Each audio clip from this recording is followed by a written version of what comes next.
प्रिय दर्शकों, हाजिर हुआ हूं मैं आज एक और नया अद्भुत कार्यक्रम लेकर। आज का जो हमारा कार्यक्रम है वो कहता है कि ग्रह जो कारक ग्रह होते हैं उनकी दृष्टि का प्रभाव कितना महत्वपूर्ण होता है। आज हम ये जानेंगे। ये विषय बेहद महत्वपूर्ण है उन लोगों के लिए जो ज्योतिष सीखना चाहते हैं और जो सीख रहे हैं, या जन्म कुंडली अध्ययन करते समय इस विषय का बड़ा महत्व रहेगा आपके जीवन काल के अंदर। चलिए इस विषय को प्रारंभ करें। उससे पहले आज का ज्योतिषीय सूत्र जान लेते हैं। जो आज का ज्योतिषीय सूत्र है वो ये कहता है, अगर धनु लगन की कुंडली हो और मंगल जाके सप्तम भाव में बैठ जाए कुंडली के, धनु लगन की कुंडली में सप्तम भाव में मिथुन राशि बनती है और मिथुन राशि के अंदर जाकर अगर मंगल ग्रह बैठ जाए तो ऐसा जातक जो होता है या जातिका, ज्यादातर ये सूत्र जातक पे लागू होता है, पर स्त्रीगामी जरूर होता है। विवाह के पश्चात भी उसका अफेयर जरूर देखा जाता है और ऐसा जातक दिखावे के लिए अफेयर करता ही करता है। कहने का तात्पर्य मेरा यह है कि अपनी पत्नी को धोखा अवश्य देता है अपने जीवन काल के अंदर। 100% आजमाया हुआ है, देख लीजिएगा। अगर ऐसा है तो ऐसा जरूर हो रहा होगा। चलिए आज के विषय पर चलते हैं। कारक ग्रह की दृष्टि, जहां कारक ग्रह बैठते हैं उससे कहीं ज्यादा महत्वपूर्ण है उस ग्रह की दृष्टि। मैंने आपको सदैव अपनी वीडियो में बताया है, अपने कार्यक्रम के अंदर बताया है प्रिय दर्शकों, कि जो ग्रह होते हैं वो जहां बैठते हैं उससे कहीं ज्यादा महत्वपूर्ण जहां उनकी दृष्टि पड़ती है जिस भाव पर, वहां ज्यादा प्रभाव होता है। अब जो ये विषय लेके आने का मतलब क्या था, ये विषय मैं इसलिए लेके आया क्योंकि काफी बार आपने देखा है कि आपके भाव जो है, कोई भी भाव का जो स्वामी है वो पीड़ित अवस्था में है। मैंने क्या कहा, पीड़ित अवस्था में है या अंश वाइज से कमजोर है या पाप मध्यत्व में है, तो उसमें कमी अवश्य आएगी। अगर कहीं से कारक ग्रह की दृष्टि पड़ जाए, अगर किसी भी जगह से कारक ग्रह की दृष्टि पड़ जाए कारक भाव के ऊपर, जिस भाव का वो ग्रह कारक होता है, जैसे सूर्य लगन और नवम का कारक होता है गुरु, द्वितीय, पंचम, सप्तम, नवम और एकादश भाव का कारक होता है गुरु ग्रह।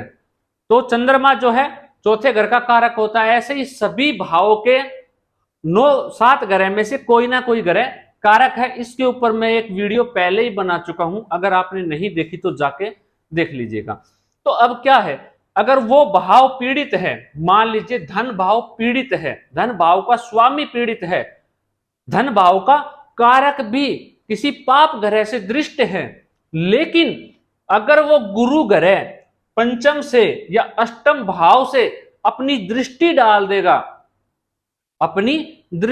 देगा, मतलब अपने भाव को देख लेगा, तो उस भाव में कहीं ना कहीं वृद्धि कर देगा और उस भाव का जो स्वामी है उसके अंदर भी वृद्धि कर देगा। उसका इतना दुष्परिणाम आपको जीवन काल में देखने को नहीं मिलेगा जितना आपको मिलना चाहिए था। मतलब कुछ कमी जरूर आ जाएगी उस भाव के दुष्प्रभाव के अंदर। तो ये विषय इसलिए लेके आना पड़ा ताकि आप लोगों को समझ में आ जाए कि आपके भाव जो है वो इतने पीड़ित है या नहीं है, वो आप अपनी जन्म कुंडली खोल के देख सकते हैं। जिस भी जातक की जन्म कुंडली में कारक भाव अपने ही भाव को देख रहे हैं, निश्चित ही उस भाव में वृद्धि हो जाएगी, उस भाव के स्वामी के प्रभाव में वृद्धि हो जाएगी। ये आपको अवश्य देखने को मिलेगा। जिस भाव में कारक ग्रह बैठता है, जिस भाव का वो कारक होता है, वहां तो वो अच्छा प्रभाव देता ही है, लेकिन उससे कहीं श्रेष्ठ अच्छा प्रभाव वो जिस भाव का वो कारक है उस पर दृष्टि डालकर देता है। चलिए प्रिय दर्शकों, इसको हम उदाहरण से समझ लेते हैं। उदाहरण से मैं आपको समझाता हूं।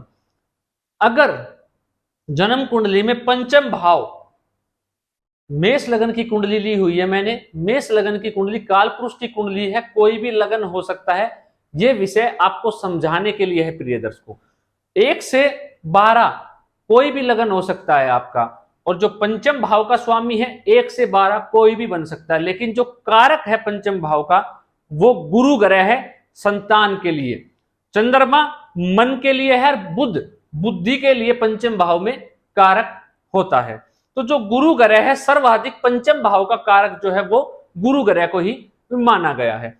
अब जब गुरु ग्रह पंचम भाव के कारक हैं, मान लीजिए प्रिय दर्शकों, मैंने कहा सूर्य लगन के और नवम भाव के कारक, आपकी कुंडली के अंदर पंचम भाव का जो स्वामी है मान लीजिए नीच राशि में जाके बैठा हुआ है। कोई किसी भी जातक की कुंडली में पंचम भाव का स्वामी नीच राशि में जाके बैठा हुआ है, उदाहरण से समझ रहे हैं हम, ये मैंने सूर्य, ताकि आपको ये विषय क्लियर हो जाए, आपको बिल्कुल समझ में आ जाए कि मैं कहना क्या चाह रहा हूं। इस कुंडली में सूर्य ग्रह पंचम भाव के स्वामी है और वो अपनी नीच राशि में जाके बैठे हुए हैं।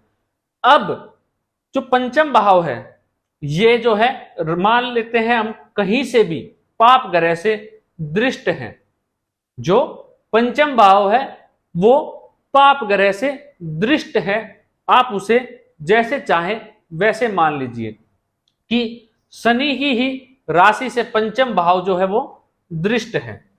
यहां पे शनि स्वयं राशि में बैठ के पंचम भाव को देख रहे हैं, तो पंचम भाव पीड़ित है, और पंचम भाव के जो स्वामी है वो नीच राशि में जाके बैठे हैं, वो भी पीड़ित हो गए, उनके अंदर भी प्रभावहीन हो गए। नीच में सबसे बुरा प्रभाव जो भी ग्रह देता है नीच राशि में ही देता है।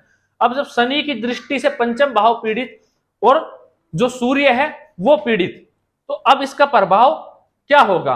अब अगर इस पे गुरु ग्रह, अगर आप ये देखोगे, इस स्थिति को देख के आप कहोगे कि कुंडली के अंदर संतान होने का योग नहीं है। क्यों? क्योंकि पंचम भाव भी पीड़ित है, सूर्य भी पीड़ित है, और यहां पर गुरु ग्रह, जो गुरु ग्रह है वो भी पीड़ित हो जाते हैं। अगर यहां पर गुरु ग्रह को मान लेते हैं तो शनि की दृष्टि से गुरु भाव, भावपति, भावकारक तीनों ही पीड़ित हो गए, तो संतान में बाधा आ जाएगी।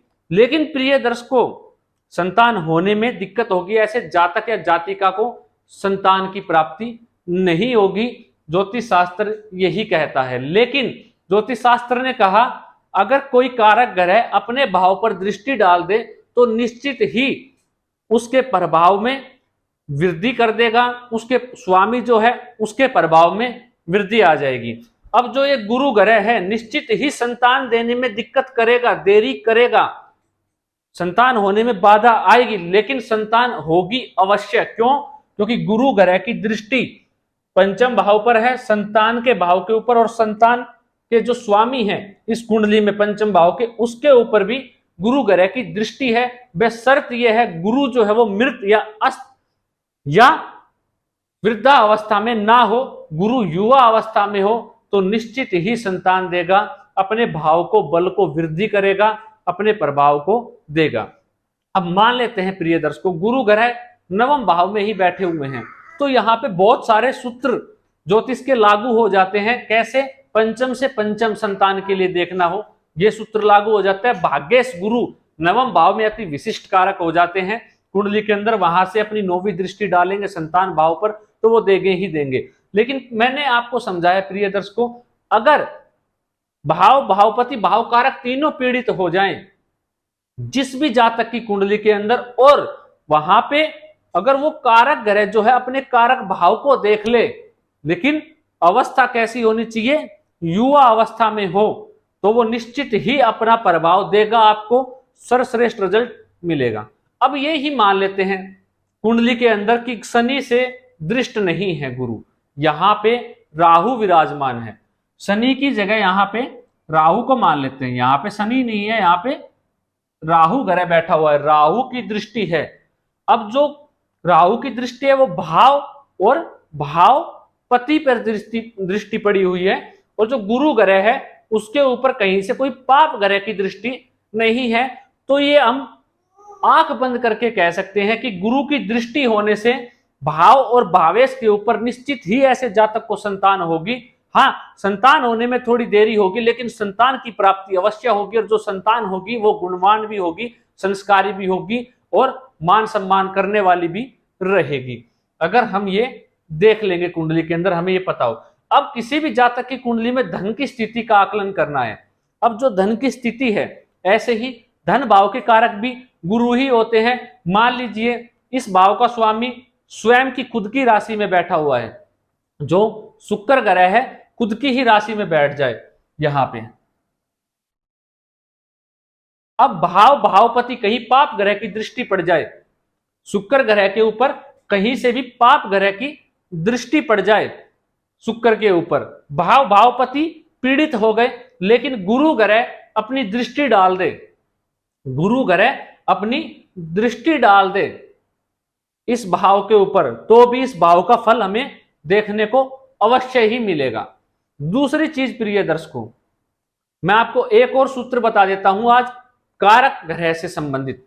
अगर कारक ग्रह जिस भाव के कारक हैं, जैसे उदाहरण से समझिए जो सूर्य ग्रह है वो लगन के और नवम के कारक है।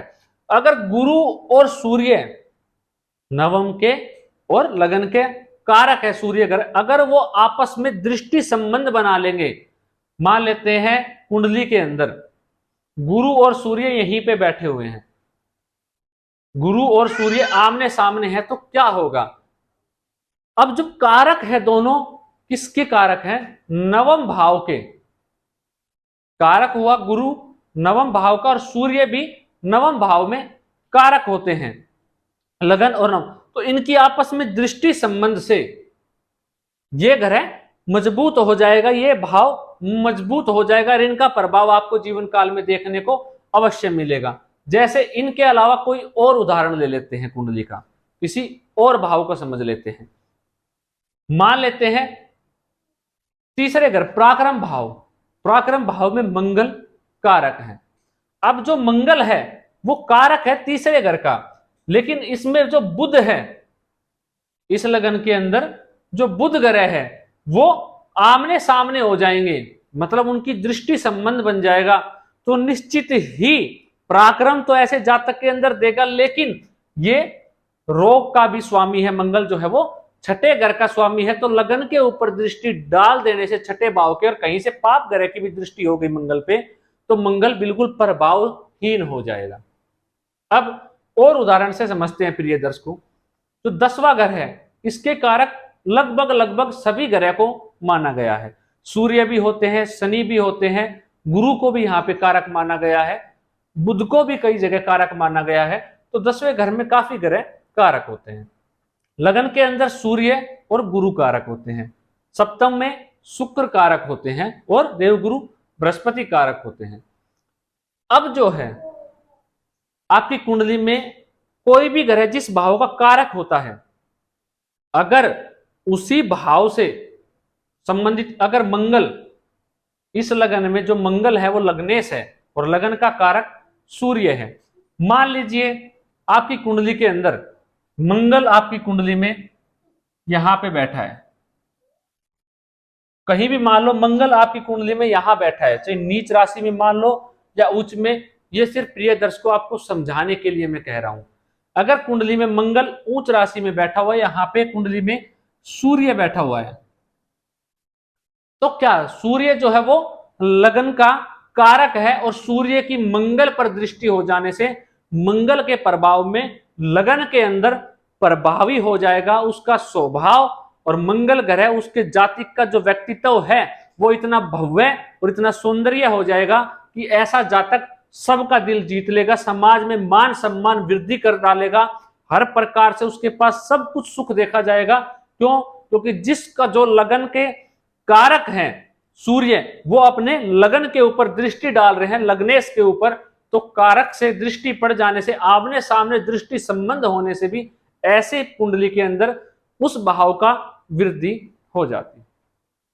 मैं आशा करता हूं प्रिय दर्शकों यह विषय आपको आज समझ में आ गया होगा, और ऐसे ही विषय मैं आप सबके लिए बनाता रहता हूं। अगर आपको हमारा कार्यक्रम पसंद आ रहा है तो चैनल को सब्सक्राइब कर लीजिएगा, वीडियो को लाइक कर दीजिएगा। और वीडियो को शेयर करना बिल्कुल मत भूलिएगा। अगर आपका भी कोई सवाल है तो कमेंट करके आप अवश्य पूछ सकते हैं। मैं अपनी हर एक वीडियो में जवाब देने की कोशिश करता हूं, नहीं तो मैं उसके कमेंट का अवश्य ही जवाब देता हूं कमेंट के माध्यम से ही। अगर आपका कोई सवाल है, आप कुछ जानना चाहते हैं तो अवश्य पूछिएगा, लेकिन मैंने काफी बार अपनी वीडियो में बताया है प्रिय दर्शकों कि जो सवाल हो बेहद छोटे में हो और ऐसा हो जो सबके हित में हो और सबके काम आ सके। अपने पर्सनल हित के लिए आप पूछ सकते हैं, उसके लिए जो नंबर है वो मैंने डाले हुए हैं, आप वहां पे जाके पूछ सकते हैं, अपने सवाल का जवाब पा सकते हैं। चलिए आज के लिए इतना ही, मिलते हैं अगले विषय को लेके। नमस्कार।